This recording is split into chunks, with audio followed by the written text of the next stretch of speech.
menjaga kondisi, saling berkomunikasi, juga untuk pendataannya diharapkan untuk selengkap-lengkapnya. Masuk aja yuk.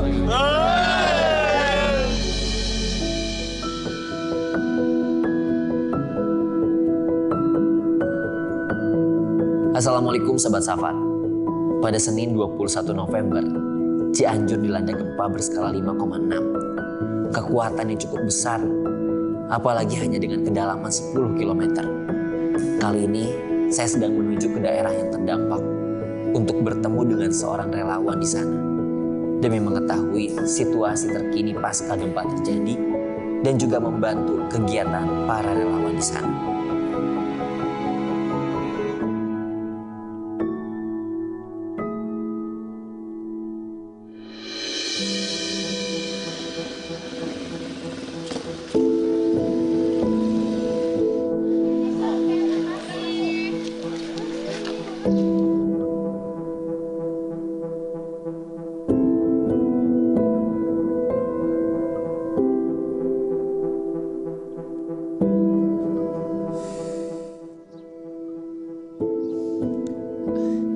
Mas Dimas.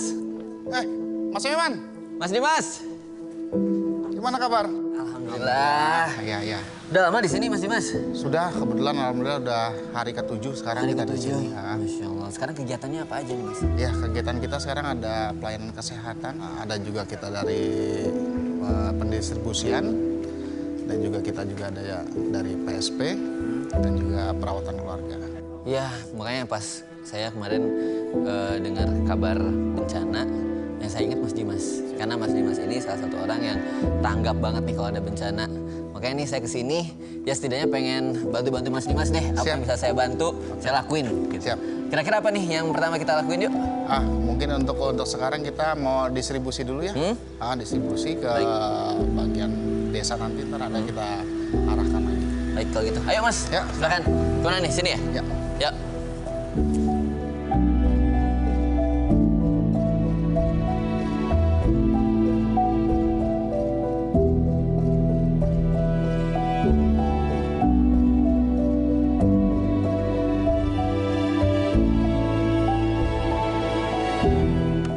Nih, cara pakai gimana nih? Gini aja ya? Ya, langsung aja. Ini bagian muka, bagian depan. Oke. Ini gini? Dari belakang gini ya? Iya. Oke, seperti ini. Sip, cakep.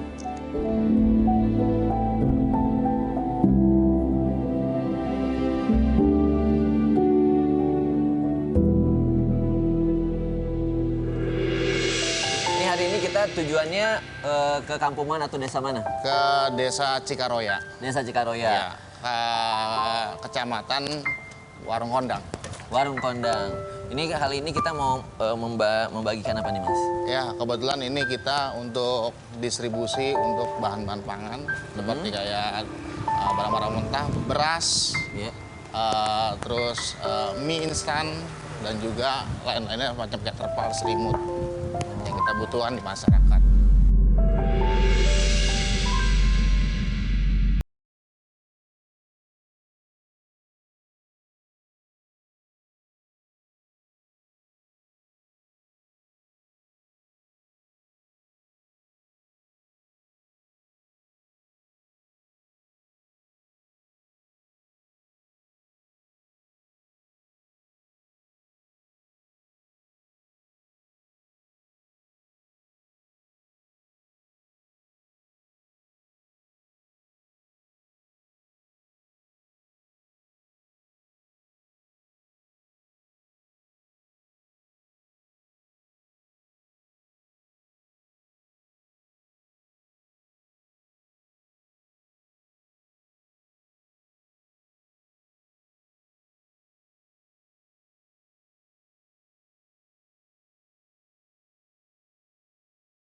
Sabar.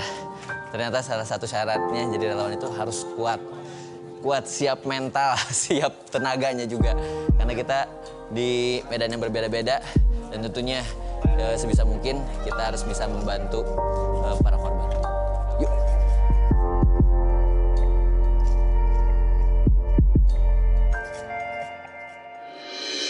Pak Usup, ini saya lihat ini musola apa madrasah atau apa? Madrasah. Oh, madrasah. Jadi tempat buat anak-anak belajar gitu.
Alhamdulillah Pak, sabar-sabar ya.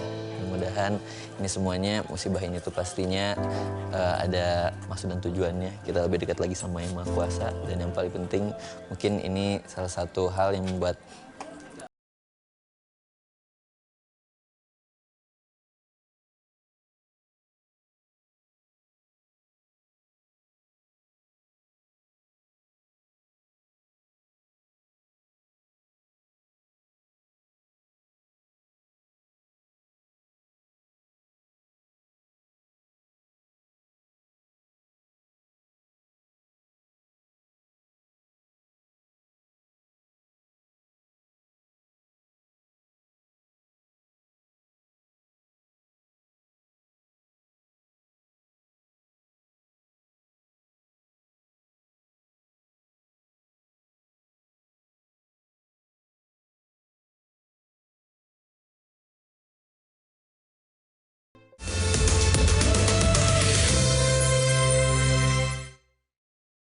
dan saya yakin Bapak itu orang kuat, karena orang kuat itu orang yang sabar dalam menghadapi cobaan dan ujian. Ya Pak? Ya.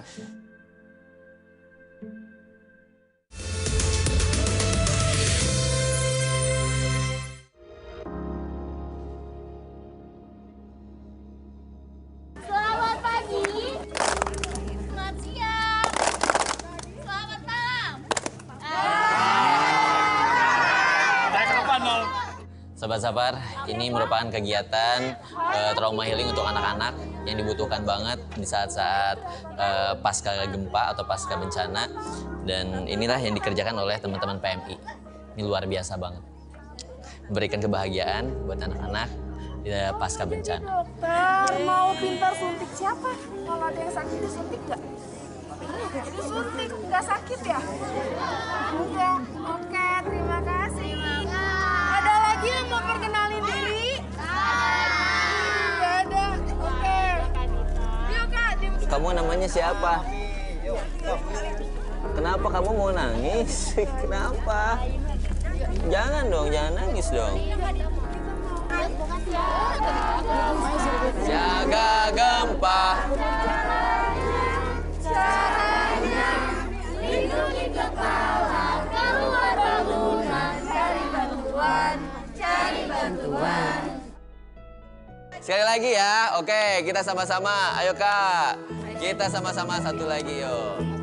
2, 3. Siaga gempa, siaga gempa, caranya, lindungi kepala, keluar bangunan, cari bantuan, cari bantuan. Nah, bisa ya? Siaga gempa, siaga gempa, caranya, lindungi kepala, keluar bangunan, cari bantuan, cari bantuan. Ada gempa.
Ya Sobat Sapar, tadi yang udah kita lakuin itu program trauma healing ya buat anak-anak ya Mas. Iya. Itu biasa dilakukan oleh tim PMI.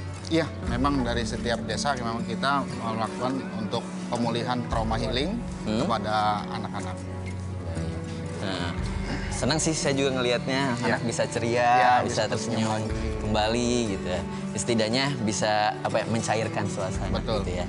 Nah, kita sekarang kegiatannya seperti apa lagi Mas? Untuk sekarang ini kebetulan ada yang salah satu dari warga ataupun korban yang dia memang kena stroke. Stroke? Jadi ada tim dari kita dari perawatan keluarga untuk merawat si korban tersebut. Oh, jadi emang ada programnya juga namanya PK tersebut, Ya, perawatan keluarga, khusus untuk bantuan misalkan ada yang sakit, Betul. atau mungkin ada yang stroke. Ah, ah. Gitu. Baik, Ki. Sabar-sabar kita coba lihat seperti apa keadaannya.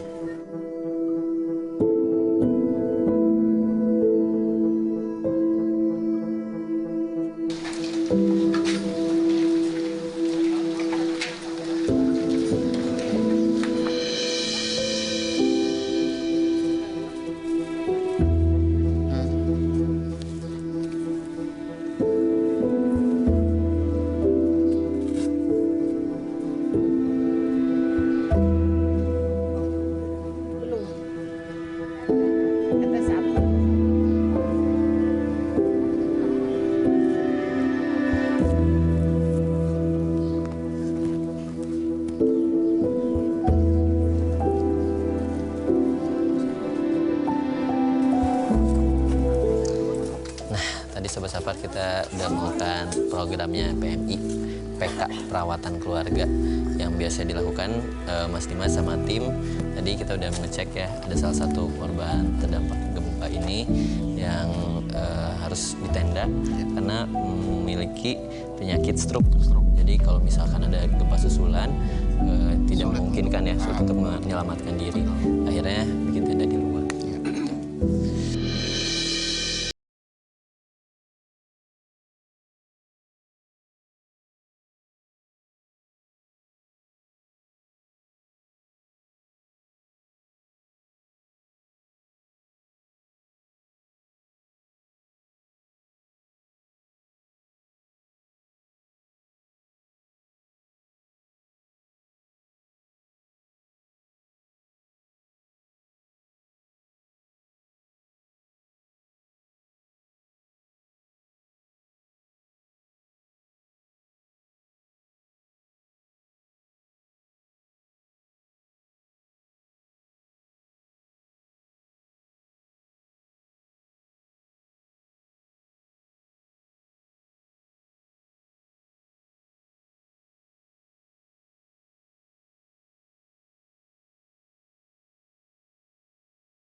Ini tadi kita udah melaksanakan kegiatan-kegiatan bersama Mas Dimas dan tim relawan PMI. Ya, setelah ini kita kegiatannya apa lagi, Mas? Iya, kebetulan di desa ini kita sudah selesai. Kita lebih baik kita kembali ke base camp. Base camp? Baik, karena ini juga udah jam waktunya istirahat ya, jam makan siang. Baik, kalau gitu yuk kita istirahat. Sekaligus nanti mungkin kita ngobrol-ngobrol sama Mas Dimas ya. Oke. Baik, yuk.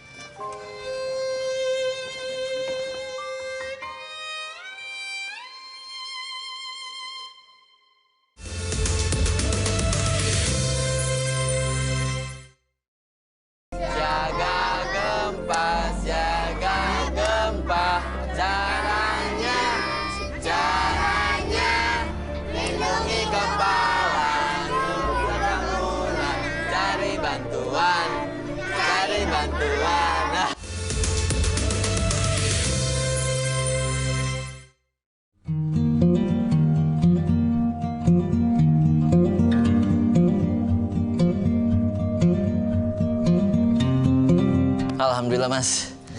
Sekarang kita udah sampai lagi di posko. Jadi kalau beberapa hari teman-teman tuh relawan tinggal di sini. Iya. Nah, mungkin kalau sekarang kita jam istirahat.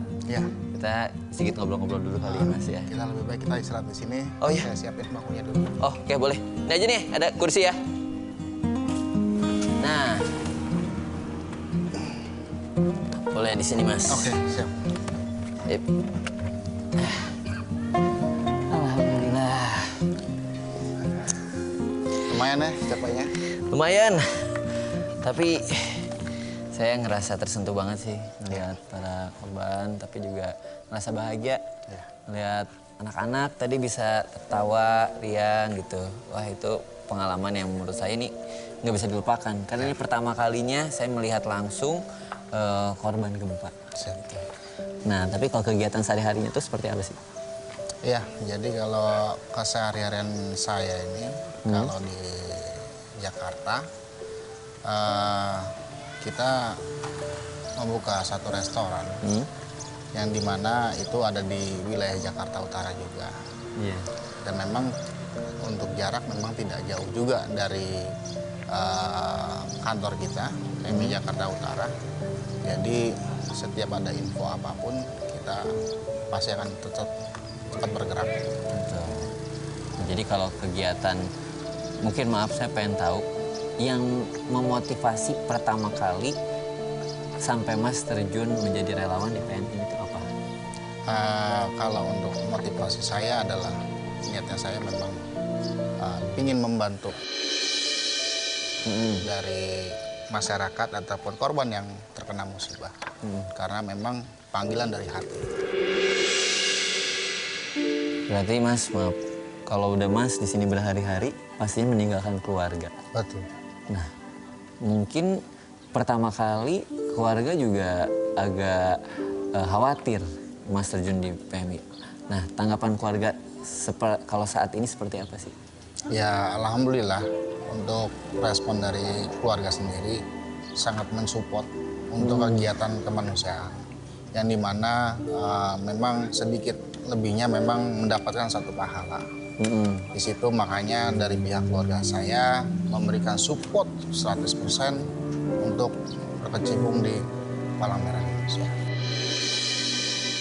Kalau bisa saya ceritakan flashback lagi, mungkin rasa sedih akan nongol lagi. Kenapa, Mas? Terjadi saat di Kota Palu, terjadinya gempa Palu. Gempa Palu dan terjadinya tsunami. Itu posisi saya lagi ada benar di pinggir pantai dan itu saya sangat memicu ataupun lari dari gulungan-gulungan air dan puing-puing. Ya Allah. Dan pada akhirnya pas kebenaran juga anak dan istri saya meninggal terseret.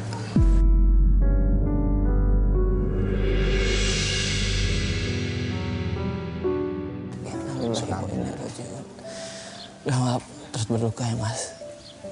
Mungkin ada hal perjuangan nggak Mas? Perjuangan yang mungkin nggak akan pernah dilupakan ketika menolong korban. Ada cerita? Ya, mungkin ada salah satu cerita yang dimana kalau saya perhatikan setiap kali bencana korban yang paling rentan adalah anak-anak. Sedikit menyentuh di hati saya. Banyak korban anak-anak yang sangat luka-luka, terutama di desa yang di bawah. Udah kakinya patah di bagian paha, sampai sekarang pun istilahnya masih merasakan sakit, dan bagian kepalanya juga ada yang robek karena terjatuh dari benda keras genteng. Jadi makanya di situ sangat memacu semangat saya untuk membantu masyarakat. Mas, ada pesan gak sih Mas untuk mereka-mereka nih, mungkin sobat Safar di rumah yang pengen menjadi relawan, harus seperti apa sih? Untuk pesan dari teman-teman semua, saya harapkan kalau untuk menjadi relawan dari hati, keikhlasan, dan tanpa pamrih, kita selalu membantu masyarakat di lokasi bencana. Sobat Safar,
Tidak semua bantuan itu harus berbentuk materi. Beberapa orang justru mampu mengerahkan waktu dan juga tenaganya untuk membantu sesama. Seperti Mas Dimas yang tidak lelah sampai saat ini membantu menolong para korban terdampak gempa dengan tenaga dan juga waktunya.